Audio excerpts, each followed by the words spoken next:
우리가 지난주에 예정에 대해서 우리가 말씀을 나눴습니다. 예정은 하나님이 창세전에 예정하신 건 맞습니다. 선택하신 거, 우리를 선택하셨고 예정하신 게 맞는데, 그것을 구원받을 자와 구원받지 못할 자가 이렇게 예정되었다, 이렇게 보는 것은 무리고, 모든 것이 하나님이 다 정해진 대로 하나님의 섭리, 하나님의 주권이 이미 다 이렇게 모든 것들을 다 정해놓고 그대로 흘러간다, 이렇게 하는 것도 무리다 하는 것을 봤습니다. 이렇게 이른바 개혁신앙이라고, 개혁주의라고 그래가지고 장로교에서도 극단적인 그런 주장을 하시는 분들이 있는데, 그분들이 심지어는 하나님의 절대 직권을 얘기를 하다 보니까 아담과 하와가 선악을 알게 하는 나무 실과를 따먹는 것도 미리 다 예정되어 있는 거다, 그렇게 얘기를 합니다. 그거는 좀 곤란하지 않습니까? 다윗이 바세바를 간음을 했습니다. 이거 나쁜 죄를 지었는데, 이것도 하나님 다 예정해 놓으시고 정해 놓으신 그런 일인가요? 이렇게 보면 세상에 있는 모든 악들이 다 하나님의 일이잖아요. 하나님 하신 일이잖아요. 그러면 누구를 징계를 하시고 누구를 상을 주십니까? 하나님이 다 만들어 놓으시고 다 짜놓으신 각본대로 하는 건데, 그거는 이 하나님이 하신 일에 대한 기본적인 이해가 안 되어 있는 것입니다. 그래서 하나님의 절대 주권을 생각을 하더라도 모든 것이 다 짜여 있다, 이렇게 해버리면 우리는 할 일이 없어요. 우리는 운명론에 빠져서 숙명적으로 주어진 대로 각본에 따라 살아가면 되는 거예요. 기독교가 그런 건 아니에요. 그죠? 기독교가 그런 게 아니에요. 매 순간순간 우리에게는 선택의 선택지가, 옵션이 우리에게 주어지는 겁니다. 그 옵션 속에서 주님의 말씀을 순종하고 따를 것인가, 아니면 내 육체의 소욕대로 살아갈 것인가, 하나님이 인도하시는 선한 길로 성령이 인도하신 대로 따라갈 것인가, 아니면 죄와 악의 옛 본성대로 살아갈 것인가, 끊임없는 선택 속에 살아가는데 우리는 연약해서 계속 죄를 선택하려고 그러는 거예요. 하나님 계속해서 선을 선택하라 그러고, 이 복과 저주를 놔두고 복을 선택하라. 복은 생명이고 저주는 멸망이다, 사망이다. 그거는 신명기도 여러 번 나오는 뿐만 아니라 창세기부터 요한계시록까지 끊임없이 하나님께서 우리에게 그걸 요청을 하시는 거예요. 하나님 말씀 순종하고 내게로 돌아오라, 나를 찾으라, 그럼 만나 주겠다 하시고 끊임없이 부르시는 것이 우리 하나님이시지, 다 정해놓고 그냥 우리가 그냥 그 정해진 그 스케줄대로 따라가는 그런 존재가 아니라는 것을, 그래서 하나님의 절대 주권을 인정함과 동시에 우리의 책임, 하나님 우리에게 주신 책임을, 이거를 항상 같이 균형 있게 생각하지 않으면 우리는 엉뚱한 길로 가게 됩니다. 그럼 예정은 뭡니까? 다 예정되었다고 그랬는데, 예정은 지난주에 우리가 말씀을 이렇게 나눴습니다. 하나님이 인간을 만드실 때에 인간을 가장 완벽한 존재로 만드셨어요. 그래서 하나님이 형상대로 만들었는데, 이 인간에게 하나님이 어느 정도까지 완벽하게 만드셨냐면, 스스로 생각하고 판단하고 좋은 것은 좋다, 싫은 것은 싫다 할 정도로까지 만드셨어요.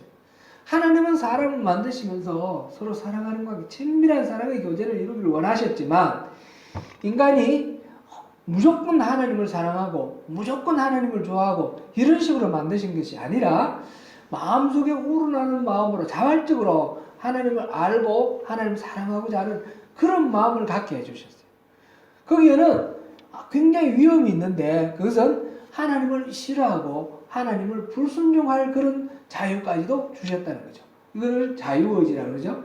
하나님은 이 자유의지를 주셨는데 이것이 위험한 거잖아요. 하나님 처음 사람을 만드실 때에 이 인간이 하나님은 범죄하지 않고 하나님이 제시해 주시는 선한 길로 가기를 원하고, 그리고 하나님을 기쁨으로 사랑하면서 나아가기를 원하셨는데, 그러나 그 인간이 범죄할 수도 있고 타락할 수도 있고 하나님을 불순종할 수도 있다는 말이죠. 그 자유까지도 주셨는 것입니다. 그러면 이 사람이 잘못되었을 때 그러면 어떻게 해야 될 것인가? 하나님이 미리 창세 전에 사람에게 그런 완벽한 자유를 주시면서 이 자유에 대한 대비책을 마련해 놓으셨다는 거죠. 그래서 이 사람은 이렇게 하면 다시 구원받도록 예정은 그렇게 해 놓으셨다는 겁니다. 예수를 믿는 자마다 멸망치 않고 영생을 얻게 한다. 예수님이 그렇게, 하나님이 사람을 만드실 때 타락하기 전에, 타락했을 때 어떻게 구원할지 그를 미리 모든 대비책을 마련해 놓으셨습니다. 그것이 애프터 서비스, 자동차 만들 때 부품 준비하는 거랑 마찬가지다. 그런 예반을 가지고 제가 말씀드렸습니다. 하나님은 사람을 완벽하게 조정할 수도 있지만, 전능하신 하나님이시지만, 그러나 자신의 전능을 일부 유예를 하고 사람에게 그 자유를 주신 것입니다. 오늘은 하나님이 마련해 놓으신 이 대비책이 어떤 것인가, 그것을 살펴봅니다. 예정해 놓으신 그 하나님의 예정, 창세 전부터 예정해 놓으신 그 예정의 내용에 대해서 우리가 살펴봅니다. 첫 번째 우리가 살펴볼 것은 7절에 나오는 속량, 죄사함입니다. 7절 다시 읽어볼까요? 시작. 우리는 그리스도 안에서 그의 은혜의 풍성함을 따라 그의 피로 말미암아 속량 곧 죄사함을 받았느니라. 속량은 무엇입니까? 속죄라는 것은 값을 지불한다, 그런 뜻이에요. 그러면 속량은 우리나라에도 옛날에 그런 게 있었어요. 속량이 있었습니다. 빚을 진다든지 또는 죄를 지었다든지 해가지고 노예가 되었어요. 노예의 처지에 빠져버렸을 때 친족이나 가족이나 또는 누군가가 그 사람의 몸값을 지불하고 이 사람을 사서 자유를 주는 거예요. 이게 속량입니다. 몸값을 지불을 하고 양민이 되는 것, 자유인이 되는 것, 이게 속량입니다. 영어로 redemption입니다. 그런데 여기서는 속량 곧 죄사함이라고 이렇게 표현을 해놨어요. 속량과 죄사함은 말 뜻은 다 같은 게 아니에요. 다른 거예요. 우리 십자가에서 일어난 일, 제가 소명교회 와서 처음에 그것을 쭉 살펴봤어요. 그때 속량과 속죄를 다르게 말씀드렸어요. 속량은 영어로 말하는 redemption이고, 대속은 영어로 말하면 atonement라고 했어요. atonement. 지금 여기서 속량 곧 죄사함 그랬어요. 그 redemption과 atonement가 같다라고 말씀을 하시는 거예요. 왜 그렇습니까? 죄값을 지불했는데, 노예가 됐는데, 노예의 몸값을 지불했는데, 지금 무슨 노예가 되어 있고, 그 몸값을 지불한 것은 뭐냐라는 거죠. 이 사람은 타락을 해서, 범죄를 해서, 죄의 노예가 되어 있습니다.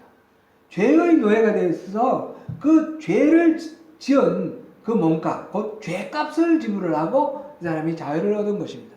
그래서, 몸값을 지불하고 자유를 얻었다는 측면에서는 속량이지만 죄의 값을 지불하고 죄가 이제 더 이상 죄에 대한 책임이 면제되는 겁니다. 죄 책임이 면제되는 것, 곧 용서를 받는 것, 그리고 죄사함, 이는 어토먼트가 되는 것입니다. 우리 노예가 된 상태는 바로 죄의 노예이기 때문에 이 속량과 죄사함은 같은 것을 나타내는 그런 말이 되었습니다. 동일합니다. 속량을 하는 데 있어서 두 가지 요소가 지금 여기에 나와 있습니다. 우리는 그리스도 안에서 그 은혜의 풍성함을 따라 그의 피로 말미암아 속량 곧 죄사함을 받았다. 하나는 그리스도의 피로 말미암아, 또 하나는 그리스도 안에서 속량함을 받았다는 겁니다. 먼저 그리스도의 피로 말미암아, 어떻게 해서 피로 말미암아 속량함을 받는다. 죄값을 지불했다 그랬는데 그 죄값이 그리스도의 피였다라는 거죠. 그리스도의 피를 값으로 치러야 될 이유가 뭡니까? 왜 내가 죄를 지었는데 내 죄값으로 예수님이 죽으셔야만 했습니까?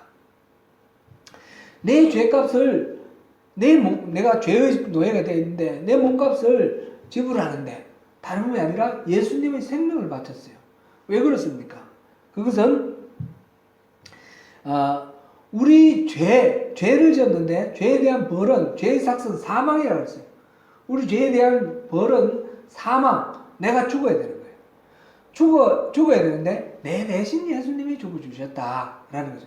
죄값을 예수님이 죽으심, 생명으로 바친 이유는 내 죄값이 나의 생명이기 때문에 그렇습니다. 생명을 대신 갚아주신 것입니다. 예수님의 죽으심이 어떻게 나의 죽음의 대신이 될 수 있습니까? 우리 지난 주일날 박세훈 목사님 아주 쉽게 잘 설명을 해주셨는데, 예수님이 2000년 전에 죽으신 거하고 나의 죽음하고 무슨 상관이 있습니까? 그것은 우리 한번 생각해 볼 문제가 있습니다. 첫 번째로 먼저 이게 예수님이 나의 죄값을 지불하기 위해서 십자가에 죽으신 이전에 구약 시대는 어떻게 했습니까? 죄를 지었으면 소나 양을 데려다가 성전, 성막 북편에서 이 희생제물의 머리에 손을 얹고 안수를 하면 죄가 증가됐다. 그래서 이 희생제물의 죽음으로 내가 죽는 것으로 가름하는 그런 거였죠. 실제로 이 손을 얹고 안수를 하면 죄가 일로 흘러 들어갑니까? 뭐가 여기에 통하는 게 있습니까? 실제로 내 죄가 일로 흘러가는 것이 아닙니다. 하나님이 그렇게 간주해 주신다는 겁니다. 이 짐승을 죽임으로써 나 죄에 대해서 스스로 깨닫고 회개하고 반성하게 하는 그런 의식을 통해서 내가 다시는 죄의 노예가 되지 않도록 하기 위해서 하나님은 이 짐승을 대신 죽이시고, 이 짐승을 죽일 때에 이 내 죄가 일로 넘어간 거로 간주해 주시고, 이 짐승이 죽음으로 죄된 내가 죽음으로 간주해 주시는 겁니다. 그리고 지금 내가 살아있는 거는 새로운 생명을 하나님이 정해 주신 것입니다. 그거는 누가 사람들이 언론에서 정한 것이 아니고 신의 산에서 하나님이 모세를 통해서 내가 앞으로 이렇게 하겠다. 죄를 지었을 때는 이렇게 속죄하라. 라고 하나님이 정해 주셨습니다. 죄에 대해서 심판을 누가 합니까? 아무도 할 수가 없습니다. 하나님만이 하실 수가 있습니다. 사탄은 죄에 대해서 어떻게 하나요? 참선은 하지만, 하나님 앞에 참선을 하지만 사탄이 죄에 대해서 심판할 수는 없습니다. 심판은 오직 하나님만이 하시는 것입니다.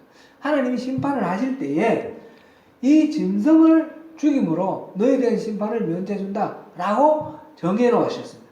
마찬가지로 예수님이 죽으실 때에 예수님, 하나님이 독생자 예수님의 죽으심으로 모든 죄인의 죽음으로 가름한다. 이 희생제물에 안수를 했을 때 죄가 증가되는 것처럼 우리 모든 사람들의 죄가 예수님에게 증가되는 거로 하나님이 간주해 주시고, 예수님이 죽으셨을 때 내가 죽음으로 간주해 주시는 겁니다. 그건 하나님 그렇게 정하셨다라는 거죠. 실제로 그런 죄가 흘러가는 것이 아니라 하나님이 그렇게 내가 인정하겠다라고 하나님이 그 법을 정하셔서 우리에게 주신 거예요. 이게 바로 대속의 원리, 이거를 우리에게 주신 것입니다. 그래서 예수 그리스도의 피로 말미암아, 예수 그리스도가 죽으심으로 말미암아 우리가 우리 죄값을 치러주는 것으로 이렇게 되는 것입니다. 여기에는 조건이 있습니다. 조건이 있는데 그것은 뭔가 하면 하나님이 이렇게 정해 놓으셨어요. 예수님이 죽으신 거로 통해서 내 죄를 대신하는 거로 정해 놓으셨는데, 이 구원의 원리를 믿고 받아들이는 사람에게는 이것이 되는 거고, 그걸 받아들이지 않고 거부하는 사람에게는 아무 상관이 없는 거예요.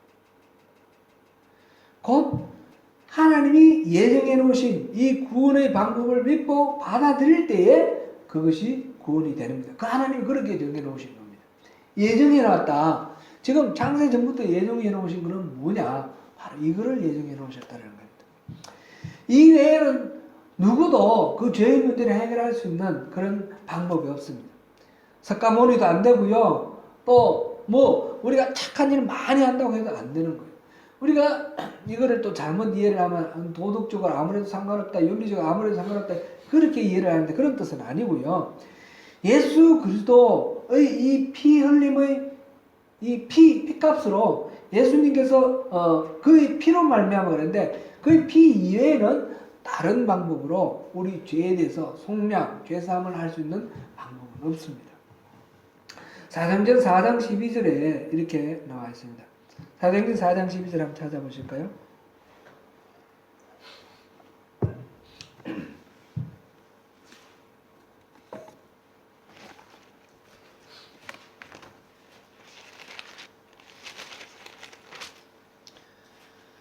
찾으셨습니까?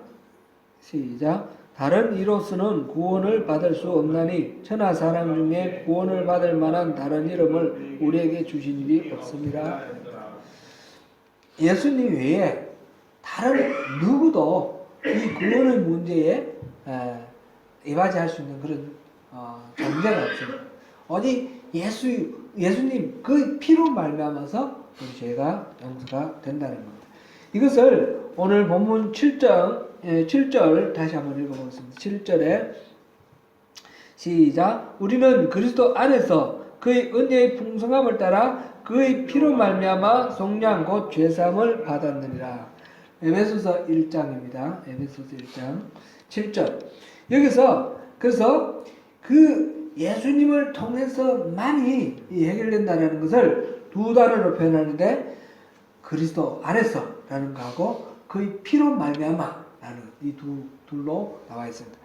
예수 그리스도가 흘리신 그 피로 말미암아 그 예수님의 생명을 바치심으로 내 생명을 바치는 것.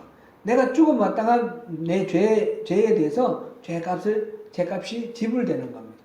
그리고 지불돼서 내가 죄의 노예로 되어 있다가 그 죄값이 지불됨으로써 내가 자유인이 되었고 또 죄값이 지불됨으로 말미암아 죄가 용서되었고 이렇게 속량 죄사함이 일어났다라는 거죠.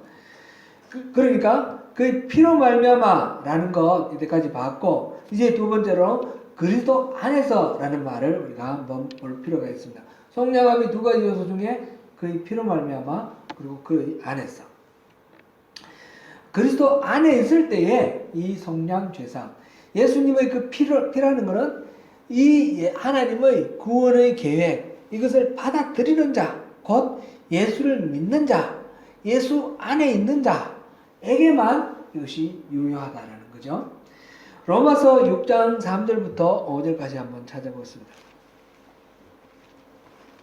로마서 6장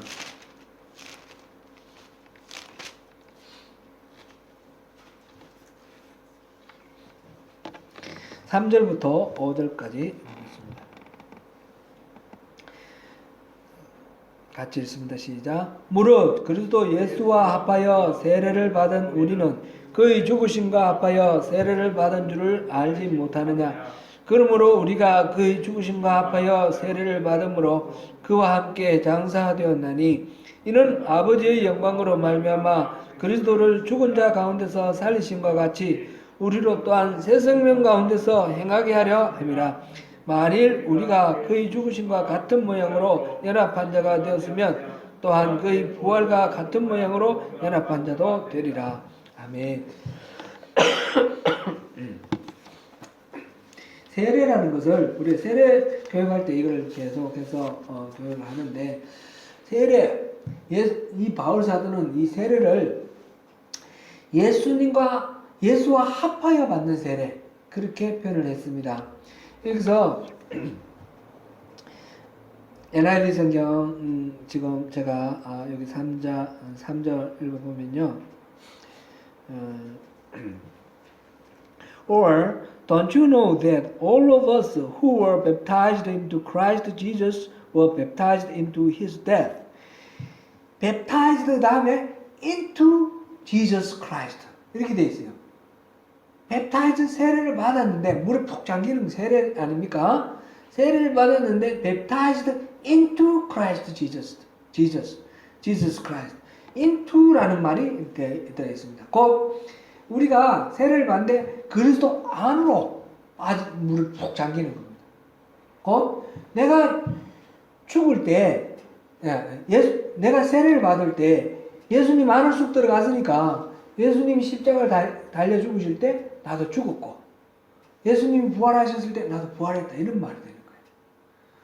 우리가 세례 받을 때 침례 받을 때 물에 푹 잠기고 세례 받을 때 물을 뿌리는데 의미는 같습니다. 물에 푹 잠긴다는 건 물에 잠겨서 죽었다는 얘기입니다. 그리고 다시 일어난다는 것은 부활한다는 뜻입니다. 다시 살아난다. 그러니까 우리가 baptized into Jesus Christ. 예수님 안으로 세례를 받아서 예수님과 함께 우리는 지금 한글로는 예수와 합하여 세례를 받았다 이렇게 되는데 그 NIV는 그렇게 표현을 했습니다. 메시지 성경에도 이렇게 표현을 했는데 baptized into the life of Jesus Christ. 예수님의 삶으로 세례를 받았다. 우리가 그러니까 세례를 받을 때 죽는 것으로 끝나는 것이 아니라 물에 들어가서 그 다음에 into 어디로 들어가는데 그 들어가는 곳이 바로 예수님이고 예수님의 삶이라는 거예요. 그리고 옛사람은 죽었고 우리 새로운 예수님의 삶으로 새로운 삶으로 예수님의 부활과 함께 새로운 삶으로 들어간다라는 것이죠. 지금 여기서 표현은 만일 우리가 그의 죽으심과 같은 모형으로 연합한 자가 되었으면 또한 그의 부활과 같은 모형으로 연합한 자도 되리라. 우리가 알거니와 우리 옛사람이 예수와 함께 십자가에 못 박힌 것은 죄의 몸이 죽어 다시는 우리가 죄에게 종노릇하지 아니하려 함이니. 더 이상 죄의 종노릇하지 않고 우리는 6절까지 봤습니다.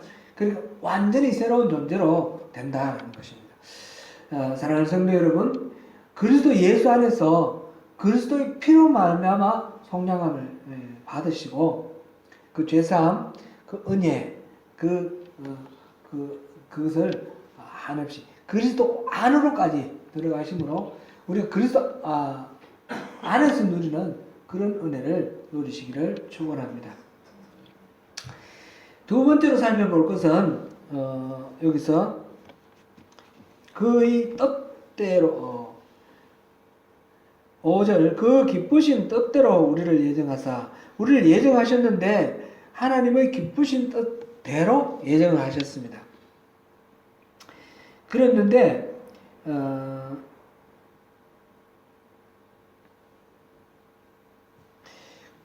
8절 9절 이는 그가 모든 지혜와 총명을 우리에게 넘치게 하사 그 뜻의 비밀을 우리에게 알리신 것이요. 하나님 뜻으로 이렇게 하나님 뜻 기쁘신 뜻대로 우리를 예정해서 이런 장치가 마련되어 있었는데 그 뜻의 비밀을 우리에게 알게 해주셨다는 거예요. 우리에게 알게. 여기서 비밀이라는 말은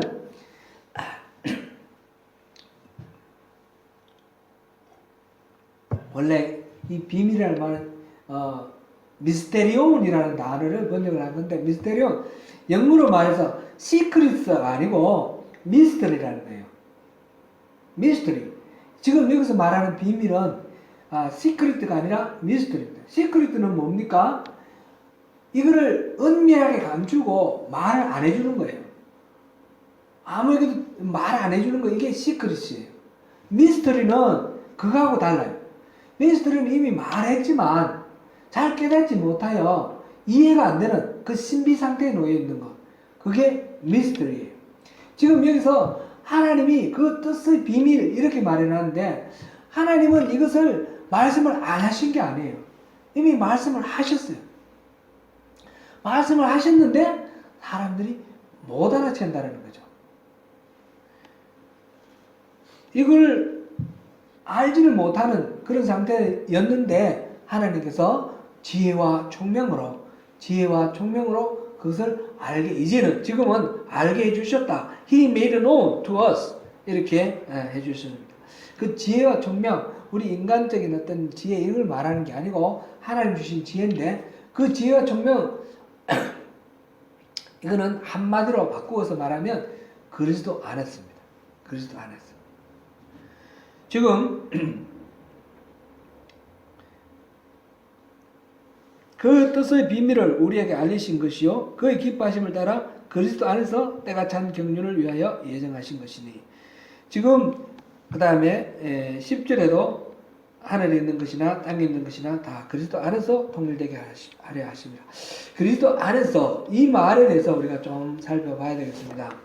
지금 지혜와 총명이 다름 아니라 그리스도 안에서라고 그랬는데 결국은 우리가 이걸 알지를 못하는 거예요. 하나님이 말씀해 주시고 선지자를 통해서 끊임없이 말씀하셨고 하나님이 계속 알려주셨지만 우리는 그걸 알지 못하는 그런 상태가 되어 있습니다.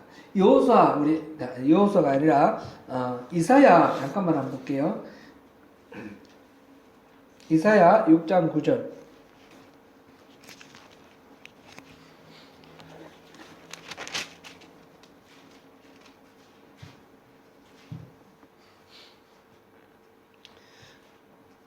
이사야 6장 9절 같이 보겠습니다. 시작.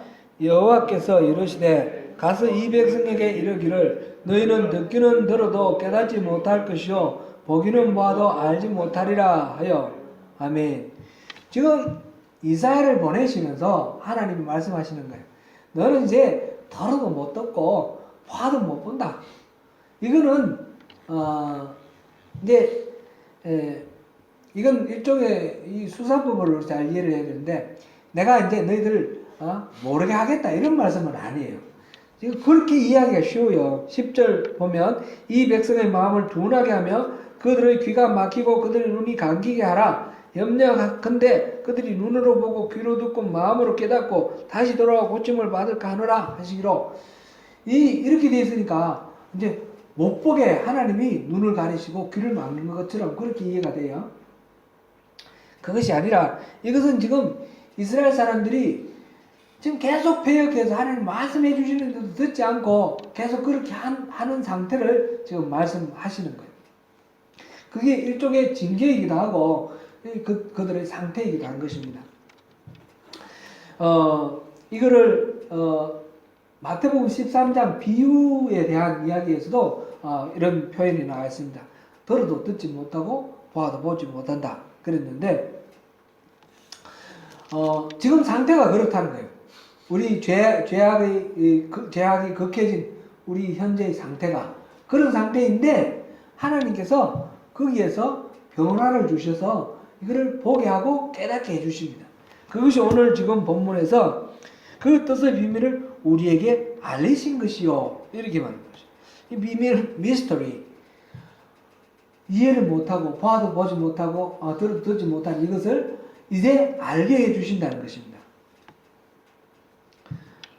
사실 우리 상태가 그렇습니다. 지금 바울 사도가 말하는 에베소서 여기서 쭉 말하는 것들 이것들은 다 우리 상태를 나타내는 거죠.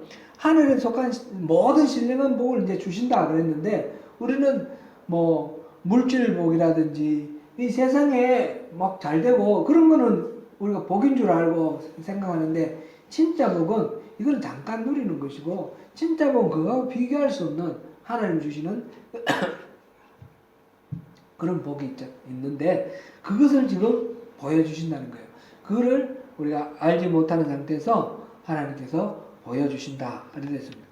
이제 지금 에베소서 뒤에 또 계속해서 나오는 이 이야기는 이 비밀을 결국은 우리에게 알게 해주신다. 우리가 누굽니까? 우리가 바로 예수를 주로 영접한 사람. 우리가 그리스도 안에 있는 사람이에요. 그리스도 안에 있는 사람, 곧 교회예요. 교회에 이 비밀을 하나님이 맡기신다는 것입니다.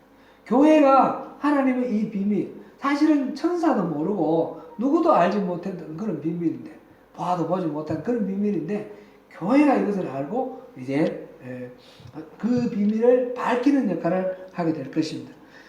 알게 해주면 우리 흔히 증거를 보여주면 믿겠다. 이거 논리적으로 이해가 되면 내가 믿겠다. 이해를 하고 믿으려고 그러는데 사실은 인간은 죄에 갇혀 죄의 상태로 인해서 그냥 봐도 보지 못하고 들어도 듣지 못하는 상태에 있습니다. 그렇기 때문에 우리가 이런 상태에서 이해를 하면 이해가 되면 그 다음에 믿겠습니다 하는 것은 불가능하다는 거예요. 그럼 어떻게 해야 됩니까? 이거는 지금 여기서 지혜와 총명으로 그 뜻의 비밀을 알게 하신다 그랬잖아요. 알게 하시는 그 은혜를 입어야 되는 거예요. 그거는 믿을 때에 이해가 되는 것입니다. 자, 이 부분을 좀 더 이해하기 위해서 믿을 때에 이 말은 그리스도 안에 있을 때라는 뜻입니다. 지금 1장 3절부터 14절까지 여기 보면 아주 특별한 그런 것이 보입니다. 지금 계속해서 반복되는 그런 표현이 하나가 있어요. 눈에 탁 띄는 계속해서 반복되는 그런 말이 있으면 한번 말씀해 보세요. 3절부터 14절까지 보면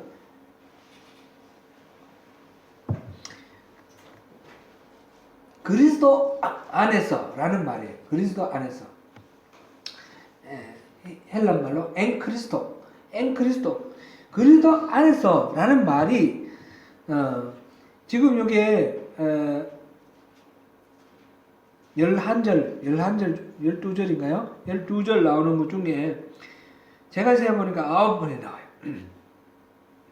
3절에 찬송하리로다 하나님 곧 우리 주 예수 그리스도의 아버지께서 그리스도 안에서 하늘에 속한 모든 신령한 복을 우리에게 주시되, 하늘에 속한 모든 신령한 복을 우리에게 주시는데 어떻게 주신다고요?